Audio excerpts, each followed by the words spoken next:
नमस्कार, स्वागत है आपका राज्यसभा टीवी में। शुरुआत करते हैं 8 बजे की खबरों के साथ। छत्तीसगढ़ के सुकमा में नक्सलियों का सीआरपीएफ टीम पर हमला, 2 अफसरों समेत 13 जवान शहीद। गृह मंत्री ने बताया कायराना हरकत। संसद की स्थायी समिति ने भी बांग्लादेश से भूमि सीमा समझौते को माना जरूरी। संसद से बिल पारित कराने का सुझाव, जमीन की अदला बदली पर राजी सरकार। राज्यसभा में उठा कपास कीमतों में तेज गिरावट का मुद्दा, विपक्ष ने सरकार से मांगा जवाब। अवरोध के चलते कार्यवाही में बाधा।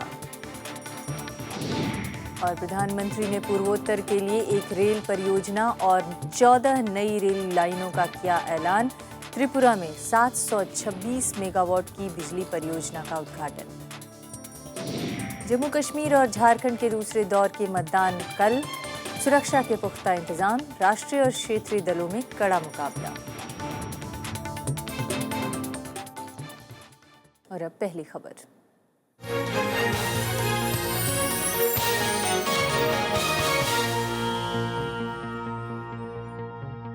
विदेश मामलों से जुड़ी संसद की स्थायी समिति ने बांग्लादेश के साथ भूमि सीमा समझौते पर आगे बढ़ने की सिफारिश की है। समिति ने 1974 में हुए इस समझौते को लागू करने के लिए संविधान के 119वें संशोधन विधेयक को पारित करने की वकालत की है। प्रधानमंत्री नरेंद्र मोदी ने भी बांग्लादेश के साथ जमीन की अदला बदली के इस समझौते को लागू करने की बात रविवार को कही थी। सोमवार को राज्यसभा में पेश समिति की इस रिपोर्ट में कहा गया है कि बांग्लादेश के साथ जमीन की अदला बदली के समझौते पर देरी नहीं की जानी चाहिए। समिति ने कहा कि ये समझौता करना दोनों देशों के हितों में होगा, लेकिन इससे प्रभावित होने वाले राज्यों असम, पश्चिम बंगाल, मेघालय और त्रिपुरा को पहले विश्वास में लिया जाना चाहिए।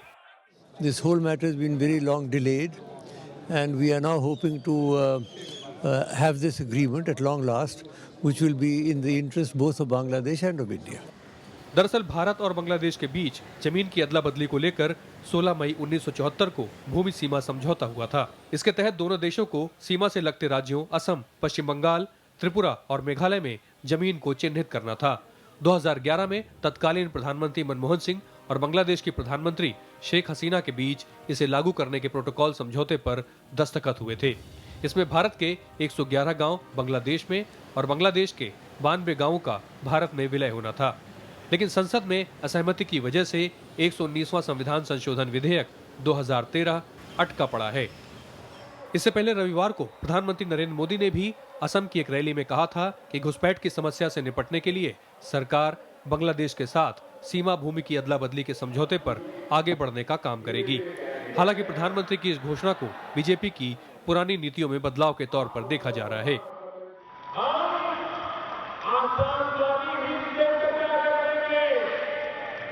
और जो करेंगे उसे भले नजर आए, लेकिन अल्टीमेटली आसाम को लंबे समय के लिए लाभ हो, वही काम मैं करूंगा। ये आसाम के लोगों का मैं विश्वास दिलाऊंगा। इस 119वें संविधान संशोधन विधेयक 2013 को पिछले साल यूपीए सरकार ने पेश किया था। तब बीजेपी और तृणमूल कांग्रेस ने इसका विरोध किया था। कांग्रेस अब बीजेपी पर दोहरे मापदंड का आरोप लगा रही है, जबकि बीजेपी का तर्क है कि यूपीए का विधेयक अधूरा था। हमारे विदेश मंत्री को धक्के मारे भाजपा ने भारी विरोध किया, क्योंकि उनकी असम इकाई ये कहती थी। और आज वो कह रहे हैं उसी बिल के आधार पर जो हमारा था कि मैं वो कर दूंगा लागू, और वो जमीनों का आदान प्रदान हो जाएगा जो हिस्सा उसके। तो जब हम ला रहे थे तब तो विरोध किया। आज जो इसका श्रेय लेने की कोशिश हो रही है। उस समय सरकार तो घुसपैठियों को घुसपैठिया मानने के लिए नहीं तैयार थी। सरकार तो उनको शरणार्थी मानती थी। ये घुसपैठिए थे, शरणार्थी नहीं थे। शरणार्थी और घुसपैठियों में बहुत अंतर होता है, इसको जानना बहुत आवश्यक है। स्थायी समिति ने चेताया है कि विधेयक पारित होने के बाद भूभाग में बदलाव होने की वजह से बड़ी संख्या में दोनों तरफ के लोगों का पलायन हो सकता है। साथ ही बांग्लादेशी नागरिकों को भी भारतीय नागरिकता देनी होगी। अखिलेश सुमन के साथ राजकमल राव, राज्यसभा टीवी। और इस मुद्दे पर ज़्यादा चर्चा के लिए, ज़्यादा रोशनी डालने के लिए हमारे साथ हैं हार्ड न्यूज़ मैगजीन के संपादक संजय कपूर। बहुत बहुत स्वागत है आपका संजय जी। जिस तरह से प्रधानमंत्री ने अपना भाषण दिया कल और ये कहा कि लैंड स्वैप डील ज़रूरी है बांग्लादेश के साथ। आज स्टैंडिंग कमेटी की रिपोर्ट आई, वो भी कह रही है कि लैंड स्वैप डील ज़रूरी है। लेकिन सवाल ये है कि क्या वाकई अब सरकार जो पहले विरोध किया करती थी अब उस रास्ते पर आगे बढ़ रही है? मेरे ख्याल से इनके लिए काफ़ी आसान होगा उस रास्ते पे जाने का, क्योंकि सबसे बड़ा ऑपोजिशन लैंड स्वैप डील और जो ज़मीन की अदला बदली के बारे में है वो बीजेपी से ही आ रहा था। इनका ना एग्जीक्यूटिव का रेजोल्यूशन भी था, वो उसको मैं पढ़ रहा था, जिसके अंदर उन्होंने कहा कि हिंदुस्तान की सॉवरेनिटी के ख़िलाफ़ है और लोगों की वहाँ से ओपिनियन लेनी पड़ेगी इससे पहले कि ये सोचा भी जाए। और पार्लियामेंट में, जैसा कि आपका बैकग्राउंडर भी बता रहे थे, कि वहाँ पर किस तरीके से इन्होंने विरोध करा, हमें याद है कि पार्लियामेंट नहीं चल पाई थी। परंतु अब सत्ता में आने के बाद इनको इस बात का एहसास हो गया है कि राजनीति सिर्फ देश के अंदर रहे मतलब कि नहीं, ये आप ये कह पर रहे जब ऐसे ही आप है ना फॉरेन पॉलिसी की तरफ देखेंगे, जैसे ही आप बात करेंगे कनेक्टिविटी की, रीजनल कोऑपरेशन के बारे में बात करेंगे, तो आपको सोचना पड़ेगा कि ये क्यों नहीं हो रही है। तो और राजनीति और विदेश नीति अलग अलग होती है, ये बात अब बीजेपी की सरकार को समझ में आ गई है? मेरे ख्याल से एक लर्निंग कर्व पर हैं। काफ़ी चीज़ें जो जिसका विरोद करा करते थे, अब उनको समझ में आ रही कि जो विरोध है ना, मेरे ख्याल से गलत था। तो अगर आप देखें, कई सारी चीज़ों में इन्होंने छोटा छोटा यू टर्न करा है। यूपीए की कई सारी नीतियां जिसके काफ़ी आलोचना करी, उसको भी वो मानने को तैयार हैं। बांग्लादेश वाला मुद्दा ऐसा है कि इस पे अगर जल्दी से कदम उठाए, और हम तो कहेंगे कि अगर देर से बेर अगर अकल आई तो अच्छी बात है। कम से कम है ना, ये जो हमारा नेबरहुड पॉलिसी है, जिस तरीके से हम अच्छा रिश्ता बना सकते हैं अपने नेबर्स के साथ, लेकिन उसमें खुद कुछ वहाँ बात की लोकल जो उनकी पार्टीज हैं, या उनकी खुद की पार्टी या फिर उनके संगठन के सहयोगी दल, दोनों ही विरोध कर रहे हैं। आज भी खबरें आ रही हैं कि विरोध कर रहे हैं, पहले भी विरोध करते रहे हैं। तो क्या अपने लोकल लीडर्स को नाराज करके, स्थानीय नेतृत्व को नाराज करके बीजेपी इस मसले पर आगे जा सकती है? मेरे ख्याल से। और क्या इसका राजनीतिक फायदा उसको भविष्य में मिलने की संभावना दिख रही है? क्योंकि प्रधानमंत्री ने जो अपना भाषण दिया उसमें ये भी था कि भले ही शॉर्ट टर्म में हमें लगे कि नुकसान हो रहा है, लेकिन लॉन्ग टर्म में फ़ायदा होगा। भारतीय लोगों का फ़ायदा होगा या बीजेपी का, भारतीय जनता पार्टी का? मुद्दा तो ये है कि इसमें देश का फ़ायदा होगा, क्योंकि कनेक्टिविटी है कि हमारा जो नॉर्थ ईस्ट का इलाका लैंडलॉक्ड है। काफ़ी हद तक हम लोग जो भी हमारे प्लान्स हैं वो हम लोग आगे नहीं बढ़ा पा रहे हैं, प्राइमरली क्योंकि है ना जो लैंड एग्रीमेंट अभी तक नहीं हुआ है। जैसे ये लैंड एग्रीमेंट होगा तो पूरा का पूरा एक क्षेत्र खुल जाता है। हमारा जो मूवमेंट है गुड्स एंड सर्विसेज, वो इम्प्रूव कर जाती हैं और काफ़ी हद तक इकॉनमी को बहुत फ़ायदा होगा।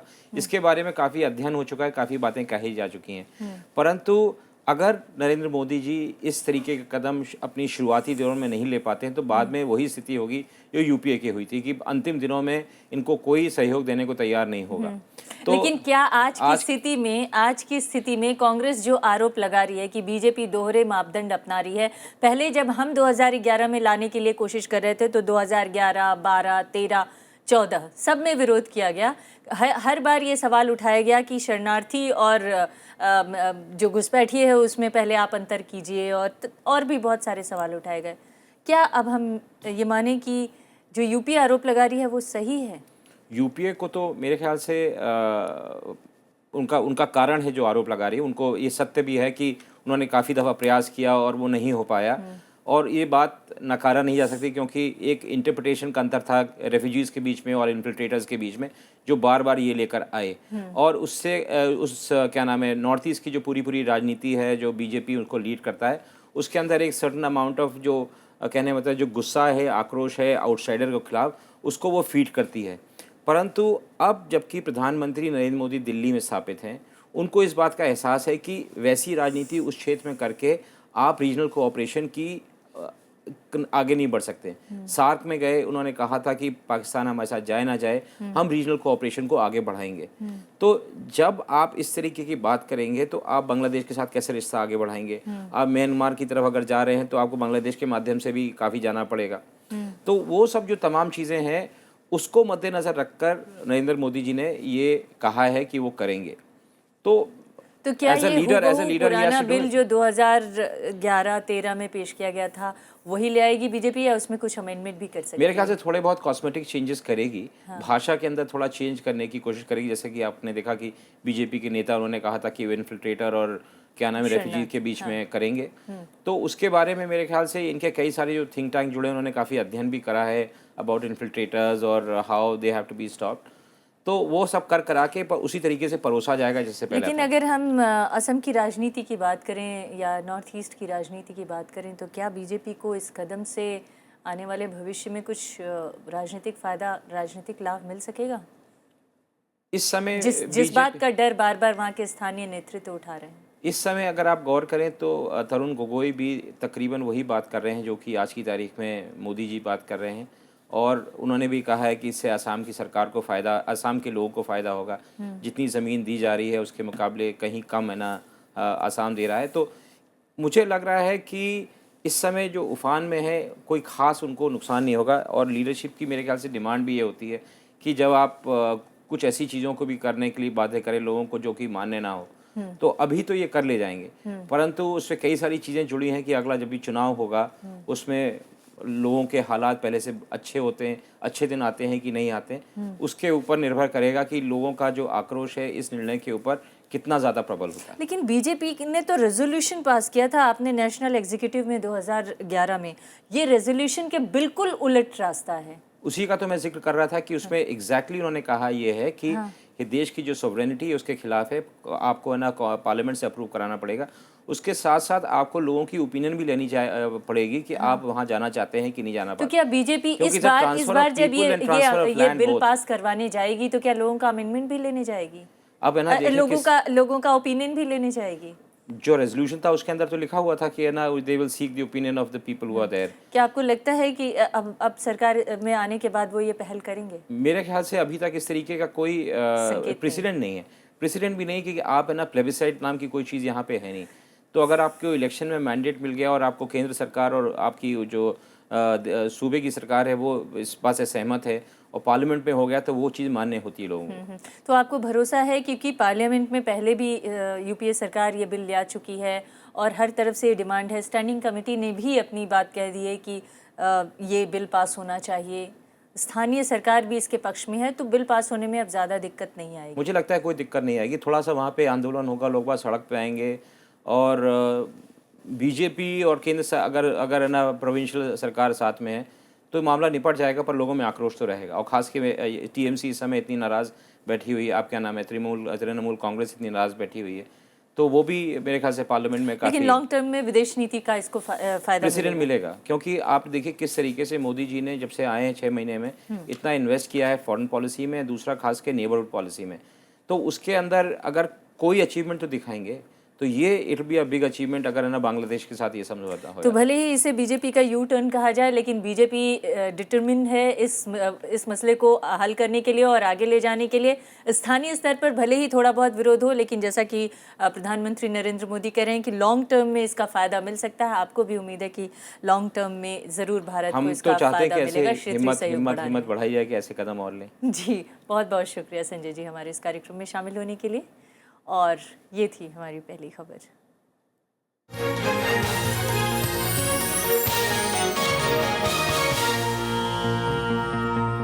एक छोटे से ब्रेक के लिए रुकेंगे, ब्रेक के बाद भी खबरें जारी रहेंगी।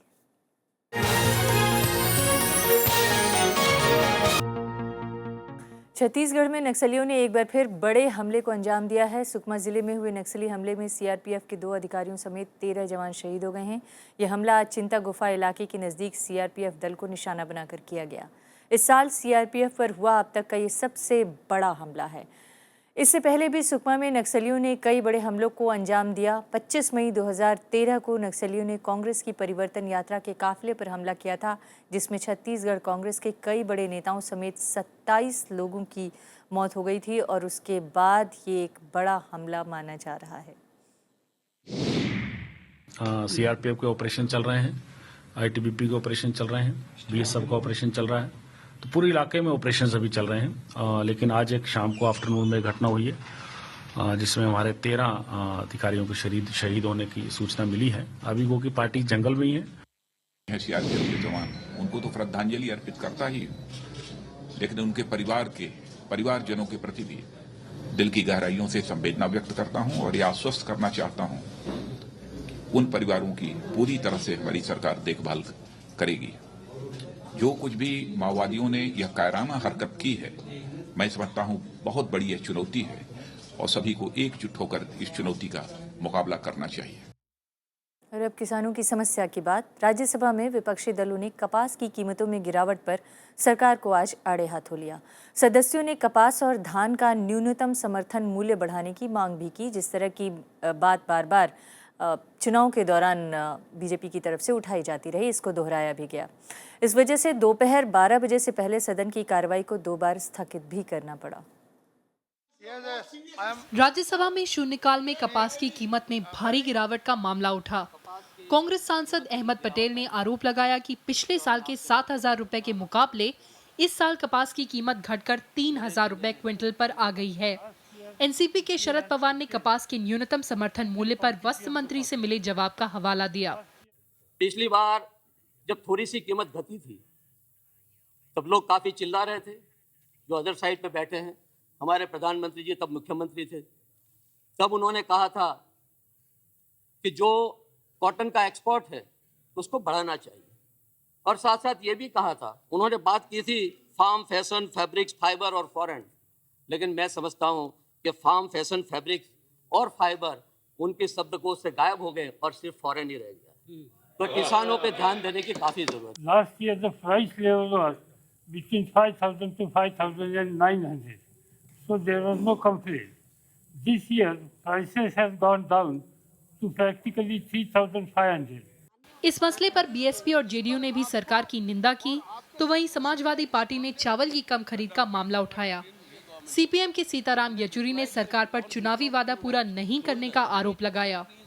जो उनको रेट केंद्र की सरकार के द्वारा ठीक ढंग से तय नहीं किए जा रहे, एक गंभीरता का विषय है। केंद्र की सरकार को ये चाहिए कि उनके उत्पादन पर जो खर्चा आता है उसको ध्यान में रखकर उनका रेट तय किया जाए।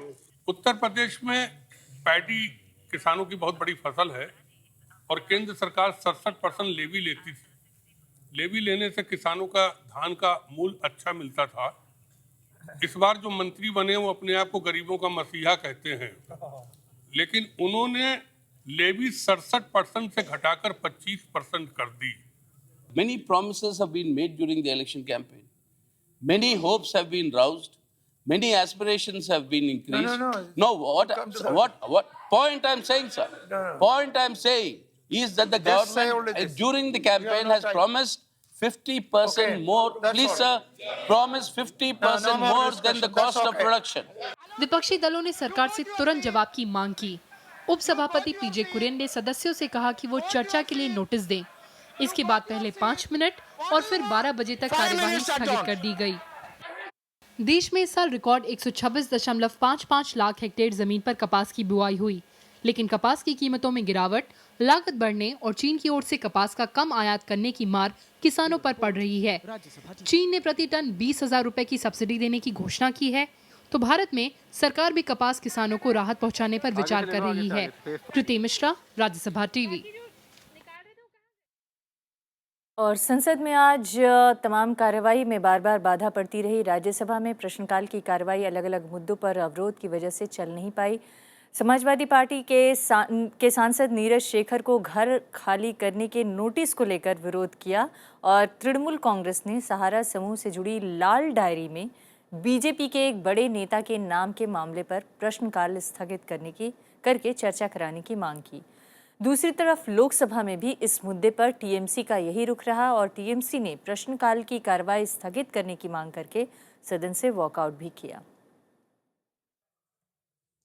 सोमवार को प्रश्नकाल शुरू होते ही तृणमूल कांग्रेस ने सहारा प्रमुख सुब्रत राय सहारा की कथित लाल डायरी में बीजेपी के बड़े नेता के नाम का मुद्दा उठाया। टीएमसी के सदस्यों ने प्रश्नकाल स्थगित करके इस मुद्दे पर चर्चा कराने की मांग की। Sir, the deputy chairman told me in the morning, advised me, I'd given a notice for suspension of question hour. Suspension of question hour and also one in the morning and also on 0 hour. Sir, what has happened? Mr. Amit Shah's name appears in the Sahara diary. इसी दौरान Samajwadi party ने सांसद नीरज शेखर को मिले सरकारी बंगले को खाली करने के नोटिस का मुद्दा उठाया। समाजवादी पार्टी ने सरकार पर बदले की कार्रवाई करने का आरोप लगाया। One of our members, who's been a 2-term Lok Sabha member and has come into Rajya Sabha. We are aware of that problem. No, it has been discussed this morning.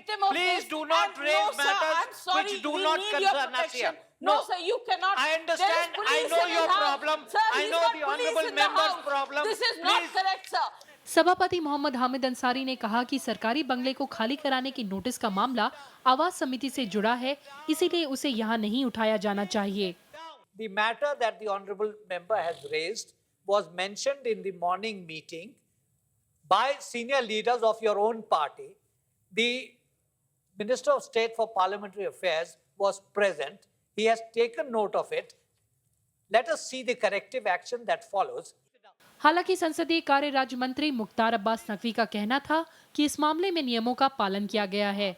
Supreme court के दिशा निर्देशों के तहत और जो नियम है उसके तहत जो मकान जिनके नाम से अलाट था, अगर वो नहीं रह रहे हैं, कोई और रह रहा है, तो उसको वैकेट करने की एक प्रक्रिया है। लेकिन जहाँ तक नीरज जी की बात है, उनके बारे में जो बताया गया, मैंने माननीय मंत्री जी को इस संबंध में जानकारी दी है और वो उसको नियमों के तहत क्या हो सकता है वो देख रहे हैं। इस बीच लगातार जारी अवरोध पर सभापति ने नाराजगी भी जताई। Do the honorable members wish to have the question hour or not have the question hour? Let's have a very clear distinction. अवरोध जारी रहने की वजह से सभापति ने कार्यवाही 1 बजे तक के लिए स्थगित कर दी। All right, then the house is adjourned till 1 p.m. Kriti Mishra, Rajya Sabha TV. प्रधानमंत्री नरेंद्र मोदी ने पूर्वोत्तर में नई रेल परियोजनाओं के लिए आज 28,000 करोड़ रुपए देने की घोषणा की है। नागालैंड दौरे पर प्रधानमंत्री ने पर्यटकों की तादाद बढ़ाने के लिए कनेक्टिविटी को जरूरी बताया और उन्होंने पूर्वोत्तर के लिए कई फैसलों की जानकारियां भी दी। प्रधानमंत्री नरेंद्र मोदी ने नागालैंड की राजधानी कोहिमा में सोमवार को सालाना हॉर्नबिल महोत्सव का शुभारंभ किया। उन्होंने कहा कि पूर्वोत्तर पर्यटन के लिए बेहतरीन जगह है, इसलिए पर्यटन के विकास के लिए रेल और सड़क संपर्क जरूरी है। Development of the tourism, the 28,000 crore rupees provided for a new railway line projects and 14 new railway lines. इसके बाद प्रधानमंत्री त्रिपुरा पहुंचे। यहां उन्होंने पालाटाना थर्मल पावर प्रोजेक्ट के दूसरे चरण का उद्घाटन किया। इस यूनिट से 726 मेगावाट बिजली मिलनी है। जहां गैस के भंडार पड़े हैं, उसका सब सर्वाधिक उपयोग करके हम पूरे देश की इकोनॉमी को कैसे बदल सके। ऊर्जा के माध्यम से पूरे नॉर्थ ईस्ट को नौजवानों को रोजगार मिलने की पूरी संभावनाएं उसमें निहित है। प्रधानमंत्री ने बांग्लादेश को बिजली बेचने की पेशकश भी की। उन्होंने कहा कि पूर्वोत्तर में एशिया का प्रवेश द्वार बनने की पूरी क्षमता है। Bureau report, Rajya Sabha TV. Congress ने आज आरोप लगाया है कि बीजेपी अपने तमाम वादों से यू टर्न कर रही है और इसे लेकर उसने एक बुकलेट भी निकाली है। आइए देखते हैं कांग्रेस के आरोप क्या हैं। कांग्रेस ने सोमवार को बीजेपी सरकार पर आरोपों को किताब की शक्ल में सामने रखा। मुख्य विपक्षी दल ने सरकार पर कई वादे पूरे नहीं करने का आरोप लगाया। आज कांग्रेस पार्टी अरुण जेटली जी, नरेंद्र मोदी जी और भारतीय जनता पार्टी से ये पूछना चाहती है, 6 महीने के अंदर अंदर ही आपके अंदर इतना परिवर्तन हो गया कि इतने महत्वपूर्ण विषयों के ऊपर जो आपका पहले जो स्टैंड था उसका ठीक विपरीत स्टैंड आज आप ले रहे हैं। कांग्रेस ने काले धन के मुद्दे पर भी सरकार को घेरने की कोशिश की। पार्टी ने आरोप लगाया कि चुनाव के वक्त किए वादों को अब बीजेपी भूल चुकी है। तो मैं केवल और कांग्रेस पार्टी केवल इतना कहना चाहती है कि पुराने किए गए वायदे ना भूलें, पुराने दिए गए फिगर्स ना भूलें। ऐसा ना हो कि देश की जनता ही आपको भुला दे। आज भारतीय जनता पार्टी को हम ये कहना चाहते हैं। हालांकि सरकार ने इन आरोपों को सिरे से खारिज किया है। कांग्रेस पुस्तक विमोचन करना चाहते, नहीं तो जो भी करना चाहते उनको करने दीजिए। लोकतंत्र में उनका अधिकार है, इसमें हम क्यों घबरे। हमने कोई गलती किया नहीं, हमने बढ़िया काम किया, लोग इसका प्रशंसा कर रहे। वो लोग निराश होके, हताश होके वो कुछ ना कुछ मीडिया अटेंशन के लिए काम कर रहे हैं, उनको करने दीजिए। किताब में चीनी घुसपैठ और पाकिस्तान की तरफ से संघर्ष विराम का उल्लंघन भी जिक्र किया है। कांग्रेस ने परमाणु उत्तरदायित्व बिल, डीजल कीमतों को बाजार के हवाले करने और बांग्लादेश से जमीन की अदला बदली पर रुख में बदलाव की तरफ भी इशारा किया। विशाल दहिया, राज्यसभा टीवी। जम्मू कश्मीर में दूसरे दौर के मतदान के लिए बड़ी तादाद में सुरक्षा बलों को तैनात किया गया है। सीमा पर खास चौकसी बरती जा रही है और सभी मतदान केंद्रों पर किसी भी अप्रिय घटना से निपटने के लिए सुरक्षा के पुख्ता इंतजाम किए गए हैं। गौरतलब है कि कल मतदान है। दूसरे दौर में 5 जिलों की 18 विधानसभा सीटों पर मंगलवार को मतदान होगा। मतदान की सभी तैयारियां पूरी कर ली गई हैं। इस दौर में कुल 175 उम्मीदवारों की किस्मत दांव पर लगी हुई है। 1900 मतदान केंद्र बनाए गए हैं। गड़बड़ी रोकने के लिए चुनाव आयोग ने संवेदनशील और अति संवेदनशील बूथों पर वीडियोग्राफी कराने का फैसला किया है।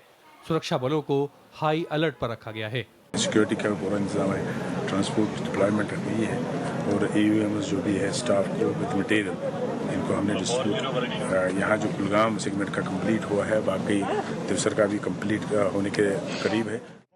दूसरे दौर में मौजूदा डिप्टी स्पीकर और 4 मंत्रियों समेत 11 सिटिंग MLA भी तकदीर आजमा रहे हैं। चुनाव नतीजों का ऐलान 23 दिसंबर को होगा। Bureau report, Rajya Sabha TV.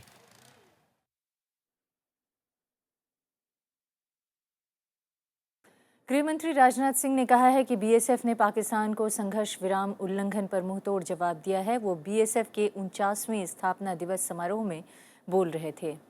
उन्होंने कहा कि BSF के रहते दुनिया की कोई भी ताकत हमारे देश पर बुरी नज़र नहीं डाल सकती। राष्ट्रपति और प्रधानमंत्री ने स्थापना दिवस के मौके पर BSF के जवानों को शुभकामनाएं दी हैं। दिल्ली के छावला में BSF के 49वें स्थापना दिवस पर गृह मंत्री राजनाथ सिंह ने जवानों की हौसला अफजाई की। उन्होंने कहा कि BSF का योगदान भुलाया नहीं जा सकता। गृह मंत्री ने पाकिस्तान की हरकत का मुंहतोड़ जवाब देने के लिए BSF की तारीफ भी की। बार बार पाकिस्तान सीज फायर वायलेशन कर रहा था, फिर भी आपने धैर्य का परिचय दिया। लेकिन आप किसी भी इंसान के धैर्य की एक सीमा होती है, लेकिन उसके बाद जब पाकिस्तान अपनी हरकतों से बाज नहीं आया तो जो आपने मुंहतोड़ जवाब दिया है उसके लिए मैं पूरी बॉर्डर सिक्योरिटी फोर्स का अभिनंदन करना चाहता हूं। इस मौके पर BSF जवानों ने शानदार परेड का प्रदर्शन किया। खास परिधान में ऊंट पर सवार BSF दल का नजारा देखते ही बन रहा था। गृह मंत्री ने उत्कृष्ट सेवाओं के लिए कई जवानों और अधिकारियों को सम्मानित भी किया। राजनाथ सिंह ने शहीद जवानों और अधिकारियों को श्रद्धांजलि दी और उनके जीवन पर एक बुकलेट प्रकाशित करने पर जोर दिया। Bureau report, Rajya Sabha TV. इस बुलेटिन में इतना ही। नमस्कार।